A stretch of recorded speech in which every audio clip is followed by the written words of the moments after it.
I can see the future.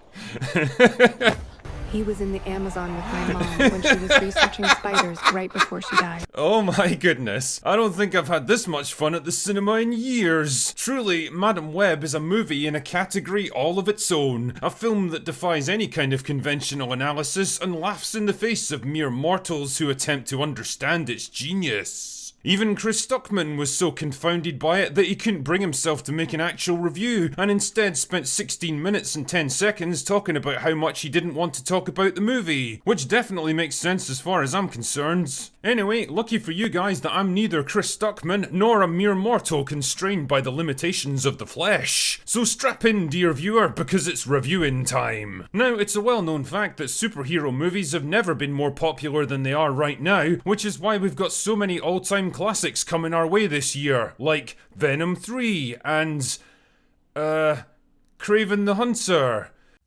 And yeah, we may have had one or two Spider-Man movies over the years, but the thing that everyone's been crying out for is a female-centric prequel to the character who can see into the future. Sometimes. When it's convenient to the plots. Enter Madam Web, another movie from the studio that brought us the delights of Morbius, written and directed by a woman with no fewer than one feature film to her name, which is this one, and best known for directing and producing a Game of Thrones pilot so good that they had to cancel it because it would have made every other TV show irrelevant. With a team of this caliber behind it, how could Madam Web possibly fail? Dakota Johnson was so pleased with this movie that she fired her agent right after the first trailer dropped, and that spirit of excitement and optimism really carries over into her interviews for the film.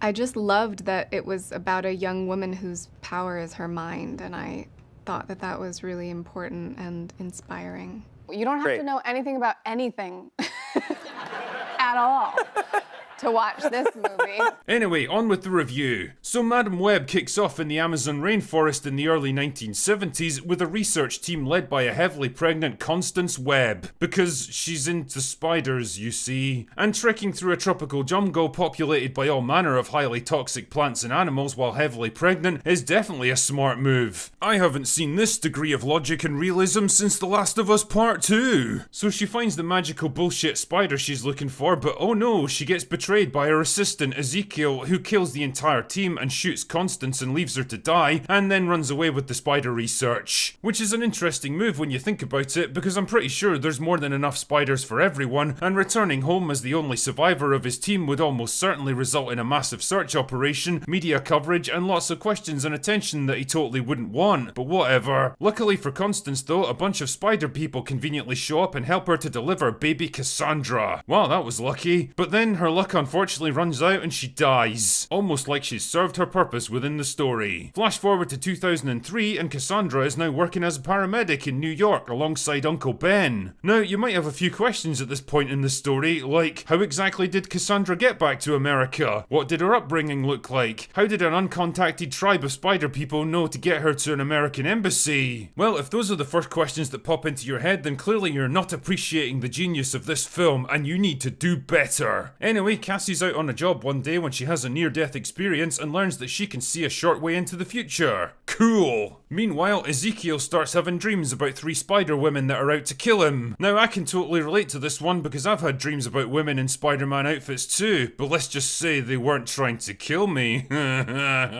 Anyway, so Ezekiel decides that the sensible thing to do is to find them and kill them first, so he uses a computer to scan his brain and map the mental images into a database, which he can cross-reference against a covert network of surveillance cameras to find out where the girls live. Which is definitely the kind of thing that you could do with 2003 level technology. Lucky for them though, Cassie gets there just in time to stop him, and then they all run away into the woods, but then Cassie immediately leaves them again to go read her mother's diary, and comes back again to find them at night time. Because truly, there's no safer place for 3 unarmed teenage girls than in the middle of the woods at night. But oh no, Ezekiel finds them once again, and Cassie shows up just in time to save them again, this time by ramming him with her car. And then she leaves them with Uncle Ben to fly to the rainforest to find the spider people that rescued her mum 30 years earlier, and it's totally fine for her to do this without worrying about Ezekiel finding them again because the script says so. And then conveniently enough, she almost immediately finds the spider people in the tens of thousands of square miles of unexplored jungle that she has to cover. Oh, come on! Wow, that was lucky. Then they do some spiritual training stuff so that Cassie can learn to harness the Force.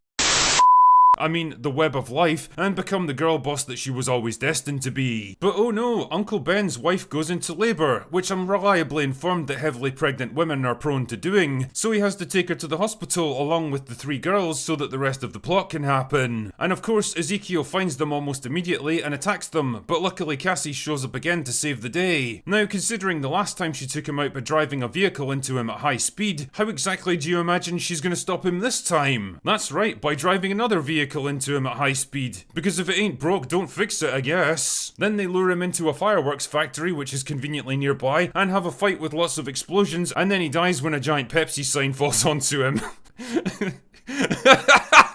But oh no, a random firework hits Cassie in the face and leaves her blind and paralyzed. And it's a shame that the whole seeing into the future thing didn't allow her to avoid it, but whatever.